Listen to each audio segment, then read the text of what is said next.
Hey ladies, this is Mocha Mommy here bringing you another video, and with the polarizing opinions on the internet about the 2023 live action film adaptation of the film Little Mermaid, I decided to do a two-part series going along with my September for Hire to talk about what it's like when qualified Black women take on positions of power, prestige, or notoriety. So this is the first of a two-part series where I'll go over Halle Bailey's qualifications and also start talking about some of the issues that when Black women ascend into leadership positions that we may face that's unique to us. Many of us are familiar with the fact that Beyonce had discovered both Chloe and Halle while doing a cover of Pretty Hurts on their YouTube channel. What some of us may not know is that Chloe and Halle had in fact been on the Disney Channel's radar since 2011, when in the 2011-2012 season, they had competed on an American Idol style singing show called Disney's Next Big Thing. The sister singing duo secured a 3-year relationship with Radio Disney and the Disney networks to appear in shows like Austin and Ally, and also to re-record some of our famous Disney classic songs to be played on Radio Disney and then subsequently tour with Radio Disney. So Halle Bailey has a really long-standing relationship with the Disney Corporation. Halle Bailey also starred for 5 seasons in the show Grownish, which was for the Freeform Network, a Disney affiliate.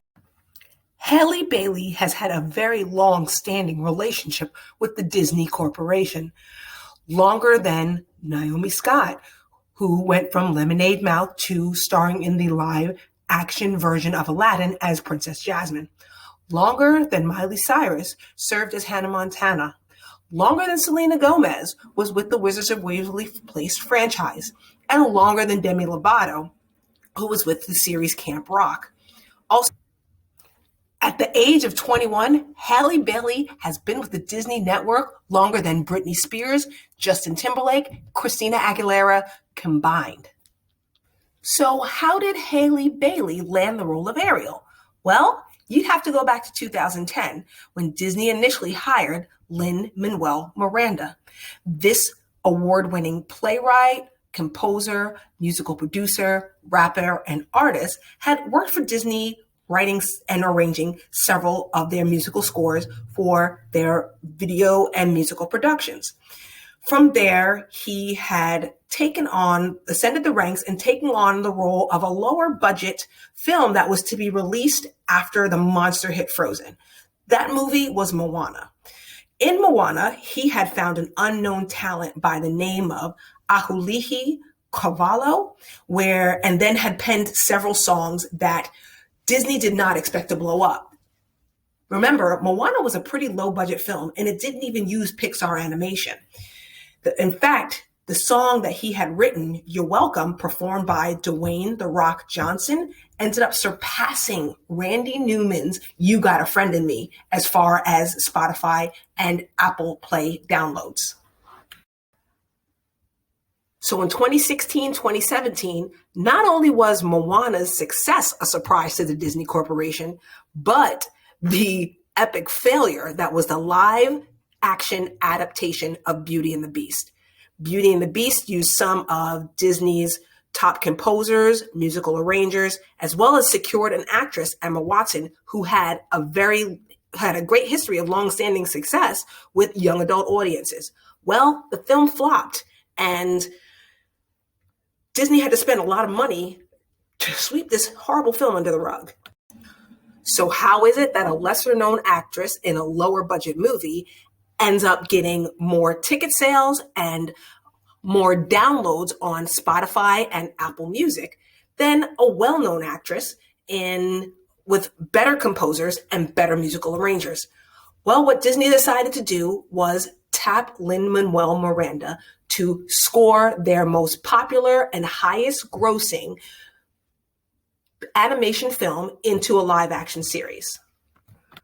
So Lin-Manuel Miranda used his contract negotiation with Disney to make some pretty boss moves. He, in exchange for exclusive rights to his Tony Award-winning show Hamilton, he also secured a multi-year contract to score live-action films and as well as animated films with larger budgets where he could have a say in casting. So Lin-Manuel Miranda and his team are charged with our gargantuan task.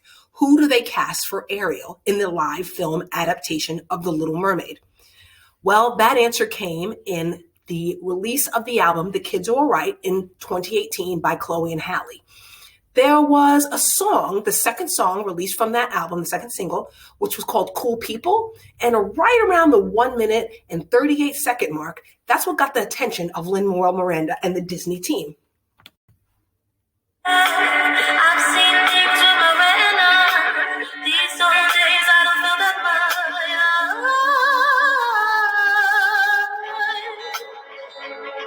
But darling, when you smile, it's like the rain dries up. So it was very serendipitous that the Disney Corporation already had a relationship with Parkwood Entertainment from Radio Disney days back in 2014, 2015, and also that they were in contact with Halle Bailey's management team because she had worked for Disney affiliate network Freeform. Because of those professional alliances, Halle Bailey was then asked to audition for the role of Ariel before Disney decided to even open it up, and she secured the role.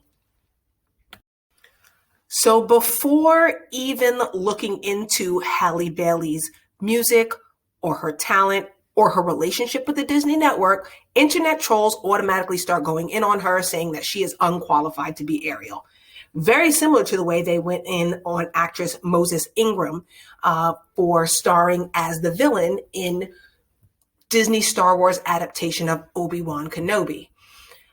Moses Ingram handled it very professionally by letting Ewan McGregor, the show's star and executive producer, stand in to defend her. And Halle Bailey is making very similar moves by letting Hollywood powerhouses like Melissa McCarthy stand in her defense. Times like these, ladies, it is best to stick close to your allies and hide from your enemies. And also, there's an important lesson in all this. Lin-Manuel Miranda, let's be real, he's been pretty quiet about this, even though was very instrumental in Halle Bailey getting the role. Why is he so quiet? Because he's up for criticism himself. Because of this woke culture that we're in, the song Kiss the Girls won't be featured in this live action adaptation of The Little Mermaid. So he has to compose an original song. Of course, he taps his long-term friend and buddy, Daveed Diggs, who also co-starred with him in Hamilton and will be starring as Sebastian the Lobster in this film. I just wanted to let you ladies know that some relationships are A to Z and some relationships are only A to E because you can't F with everybody. With Halle Bailey's excellent professionalism, great relationship with the Disney network, she's not problematic. And we can't say the same thing for Demi Lovato or Miley Cyrus. She definitely has a lot of talent, and we can't say the same thing for Emma Watson. We probably will anticipate a lot of ad hominem attacks. We can probably also anticipate a lot of criticism of her performance. But ladies, we can still rise above this situation the same way Halle Bailey can rise above this situation. She has a great composer. Remember, this is the guy who wrote We Don't Talk About Bruno, that she has in her corner to a certain extent. And we also have the nostalgia of The Little Mermaid. She has a beautiful voice. But ladies, we have to go out and support the film first and foremost during the opening weekend.